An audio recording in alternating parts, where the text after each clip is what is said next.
I am most honored to be one of the trustees, some of my dear friends, as we celebrate one of the greatest events in this whole valley of Utah Valley, and that's America's Freedom Festival. I love the Freedom Festival. I grew up in Provo, so I've gone to Stadium of Fire almost every year and loved it as a child. This is an invitation of a group of people, including our entire community, that celebrate this spirit.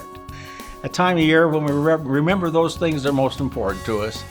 Of course, we celebrate and stand for God, family, freedom, and country.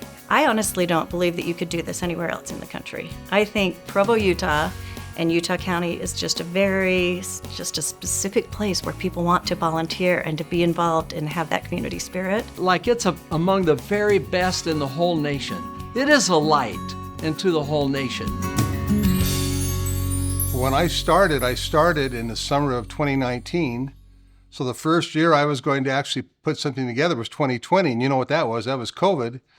So basically, I had to shut the festival down for 2020. So my first year, what did I do? I shut down the Freedom Festival. And people were saying, well, what did you do? But BYU, we couldn't have it in the stadium. We couldn't have the parades or anything. So we put our heads together and thought, what can we do to still have a Freedom Festival? And what we did is we had fireworks on the 4th of July, 3 different places around the city, at Provo and Orem. Simultaneously, the fireworks went off at exactly the same time in 3 areas across the valley, and that's how we celebrated that year. That was very small, but it was something we could do to keep the festival going during COVID till we could start to add. After that, we had to start to add. BYU said the next year you can have 10,000 people in the stadium, which usually we have 47,000 people in the stadium. It's like, how do you do a concert? How do you pay a talent? We were able to get Mr. Lee Greenwood, who, God bless the USA. We had Colin Ray, and it was a wonderful concert. By the time we got to have the stadium afire that year, we had 30,000 we could have in there. So, and of course, since then, we've sold it out ever since the last 5 years from that. So, but that was a lot of fun to come and kill the Freedom Festival, but then grow it back up again. The whole experience is massive. You know, we have a lot of events, but the gala is one of the finest ones. We started in about 1986 honoring people who'd made a contribution to hundreds and hundreds of people. We really have enjoyed honoring people over these years. In fact, we've honored over 160 different individuals during the time we've had the gala. One night I was at home alone and the phone rang, and it was my daughter, and she said, "Dad, we got to honor Molly." I said, "Molly? Well, who's Molly?" And she said, "I just watched a movie about his life, and you need to honor him. He deserves to be honored by the festival." So Molly's from Kenya, and I don't know how I found his email address, but somehow I found his email address, sent him an email, said, "We'd like to honor you in Provo, Utah." I found out later Molly got the email and said to one of his friends, "Provo, Utah, do you think this is a joke?" And his friend said, "You ought to follow through." So he emailed me back, and we got on Zoom together from Kenya to Provo and started a relationship that's very deep and appreciative at this point. So we wanted to honor him. He accepted the desire to come, but he couldn't get a visa. He and his wife couldn't get out of Kenya. So the night that we honored him at the gala, we had him on Zoom. So he came on Zoom. It was 5 o'clock in the morning in Kenya, at 8 o'clock at night here. And his organization, Molly's Children Foundation, has saved over 35,000 kids from the streets. He actually started going out. He was an orphan himself. One morning he woke up in his cabin in Kenya, and his folks had gone, taken his brothers and sisters and left him. So he wandered the streets and finally started a company of taxis and became a millionaire. And one day he had a feeling the Lord wanted him to do more. So he told his family, "We're selling all of our stuff and we're going to save kids." So he'd go down at night in Nairobi and just sit along the banks of the river and literally talk to these kids, and then he started bringing them home. And little by little, he brought them home. He's heard the voice of the Lord. The Lord has really blessed him. And he has this solid commitment of the Savior in his life. So the next year he came over here, we got to meet with him, and he was here in person.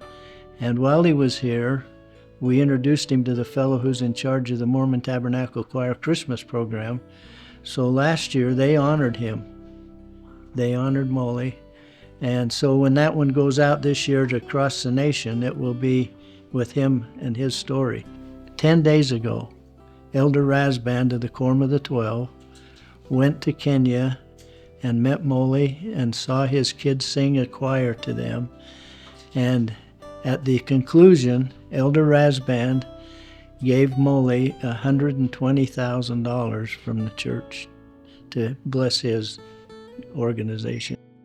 I emailed Molly just after that happened, and he wrote back and said, I love what you do as a Freedom Festival, and none of this would have happened without the start when my daughter called and said, honor Molly.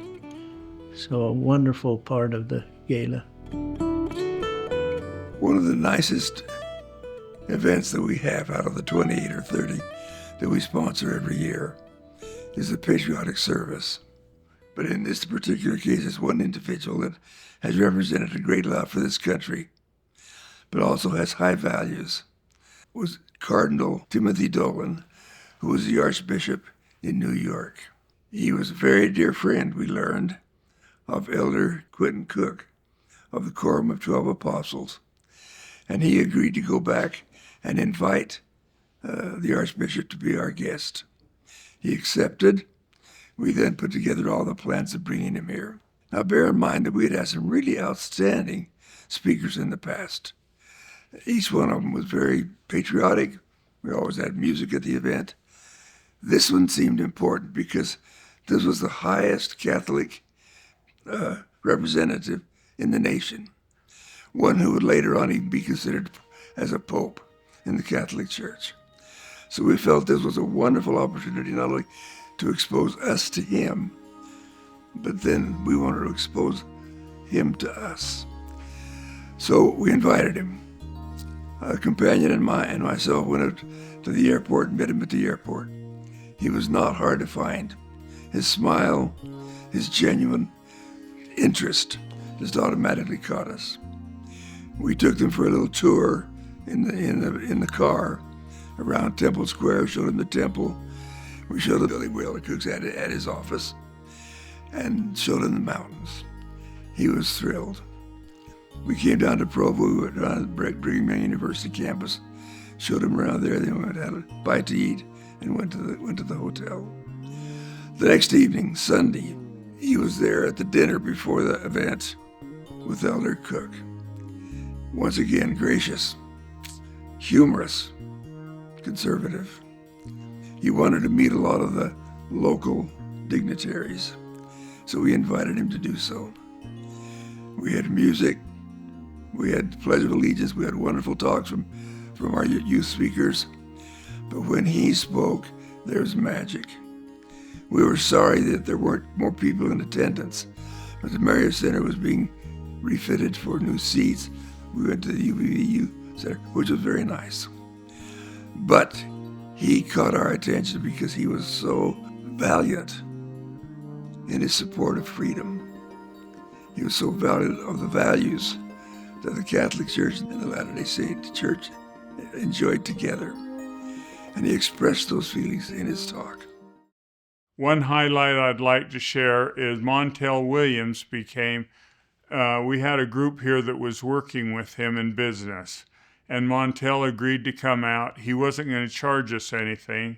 We agreed to pay for his airline flight, but he came out and spent a week. And he was our star of the Stadium of Fire. That year as the MC. In the process, he said, I have some very good friends who've introduced me to their brother and to their son. He is a former Marine soldier. He's home on leave, and he wanted to go back to, I think, Iraq. His brother was a Marine and was serving, and his grandmother passed away, and he wanted to go to her funeral. He went to the funeral, and after it was done, they arrested him. He's a U.S. citizen, he's a Marine, and they're putting him in prison. And this family, the sister of this young man and his parents, went to Montel and said, "We know you move all over the world. You've been active in the military. You've done all of these things. Could you help us?" He says, "I've got an opportunity maybe to help." While he was on stage with no announcement to us whatsoever, he said, "I know a young American who has full citizenship. He's a Marine and he's in prison and nobody can get him out." Amir is a decorated Iranian-American Marine veteran, born here in the United States. He enlisted in the Marines because he wanted to serve his country that he loves so much. He served honorably in combat during Operation Iraqi Freedom. And in 2011, Amir traveled to Iran to visit his ailing grandmother. He was quickly arrested by the Iranian intelligence agents. Amir was sentenced to 10 years in prison for cooperating with a hostile country. Ladies and gentlemen, he was arrested and in prison for 10 years for wearing our uniform. He's been away now for more than 1,400 days.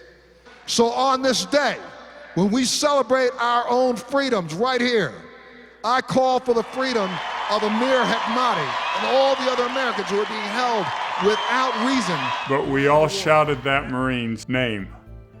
And his parents saw it, his sister saw it, and he said, "We need to do all we can to get him here." I was emceeing that night and said, "Wouldn't it be wonderful if we were able to get this young man out and he could come here and join us in Provo, Utah, Lavelle Edwards Stadium next year as a free prisoner." And Montel, let's hope that next year America's Freedom Foundation can welcome Amir and his family on this stage for the Stadium of Fire. Everybody cheered. It's a great idea. We love it. I walked off the stage, and before the night was over, one of two producers that we bring in every year from California, we had worked with him for many years, he came in and he says, "David, why in the world did you have to ever say that you could bring that soldier here?" I said, "I'm sorry, it seemed like a good idea at the time." And he said, "Well, how are you going to do it?" I said, "We have no idea. We don't know if we can do it." "You're right. It was really a dumb thing to say." 6 months later, Montel said, "We've had a break." He had been working on this, and there was a permission granted for him to be able to come to the United States. Montel Williams, we invited back for the second year. We'd never had the same MC 2 years in a row. And he agreed to come and bring this young man. He came a week early. We stayed at Frank Davis's cabin and rehearsed everything. And that night, when it was time for the Stadium of Fire, we introduced this young man. And he came out and the stadium went crazy. And our special guest, safe on American soil, Marine Sergeant Amir Hekmati.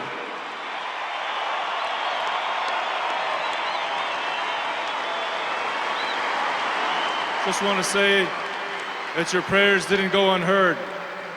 The first time I heard about Provo was in a prison cell in Iran, and I want to know that your prayers reached me and inspired me and gave me strength to survive and carried me here today. So I want to say God bless you and God bless America. And then we invited his sister, his father, and his mother to stand up who were in the audience. They were all welcome to Provo, and we were thrilled to have them as a free citizen, and he bore his version of the story, what had happened on that end. He knew it was in the works, but he had no idea he could ever be here and be part of it. One of the memories I had was when we took our family to the Stadium of Fire. Thank you, Alan. Created a great tradition there. And everybody keeps it going. That's what's so cool, to see all the people involved today. I mean, we could go right through everyone, but when our family was growing up, we took them to the Stadium of Fire, and we had an F-16 flyover, a 4-ship, and wham! You could just feel the reverberation of those engines, and it was something else. We had 2 boys in the stadium that day teenage boys that looked at each other and they said, someday we're going to fly those jets right over this stadium. And 15 years later, in the process, they got, one of them was not doing very well in high school. He got his act together. He said, if I'm going to be an F-16 pilot, I better get it together. He went on to college and did great and became an F-16 pilot. The other one went to the United States Air Force Academy, became an F-16 pilot. They served our country so well in different areas, but they were invited to fly over in a formation together and got special permission from the Pentagon to do it. And so the day came where Senator Orrin Hatch introduced them. Here's a story about family, country, and inspiration. And here comes these jets just flying over.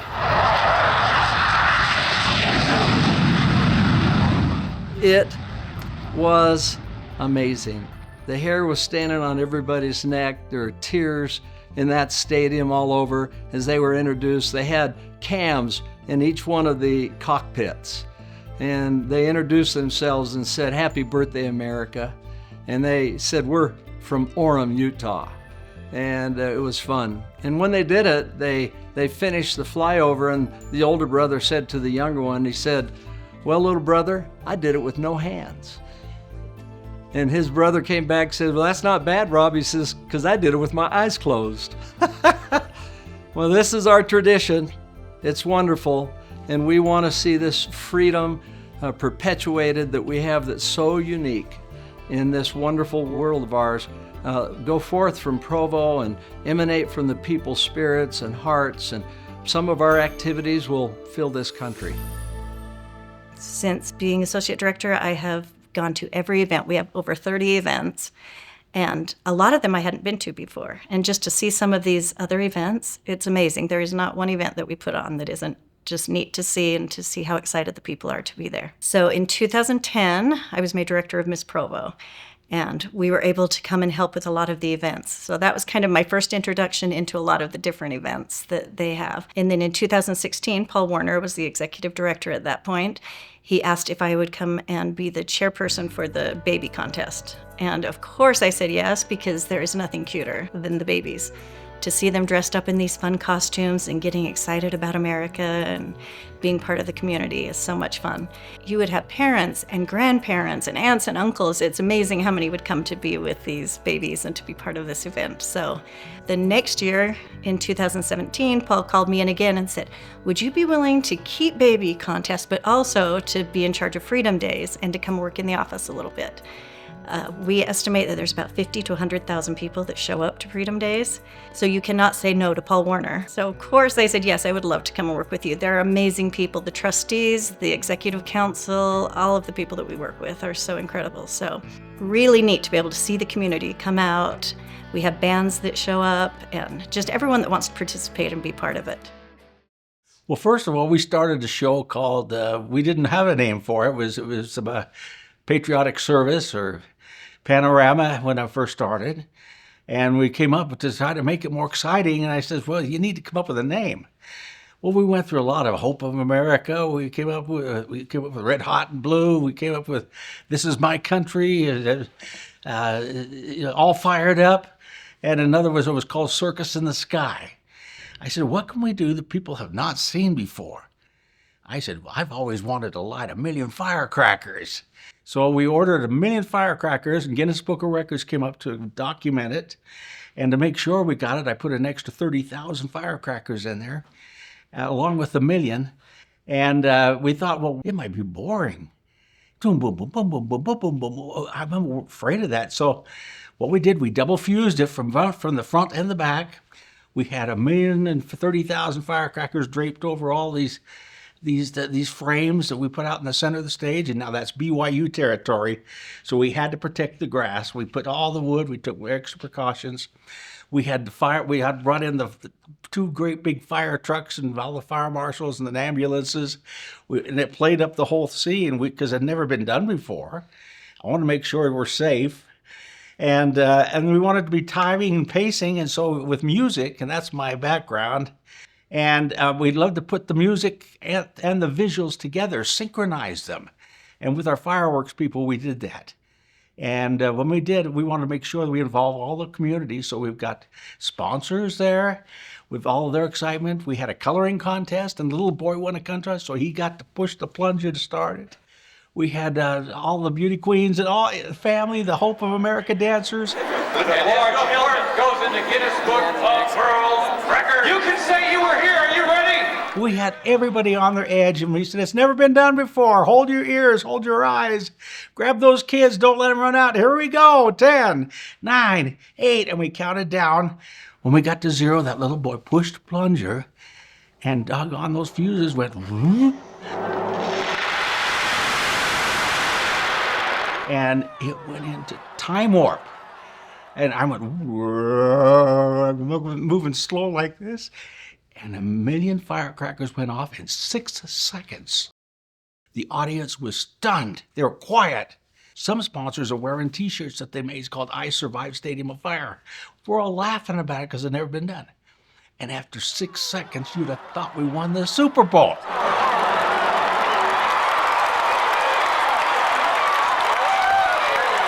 It was crazy. They wouldn't stop yelling and screaming, and I was going, yeah, myself, and I'm just caught up in it. Well, you know, that sold out the next 4 years right there, bang. People want to come see what we're going to do next. And we came up with the name of the show, because this is what is it we're doing? And it's what does it look like? It looks like the stadium is on fire. So the stadium of fire. Boom, boom, boom. Stadium of fire.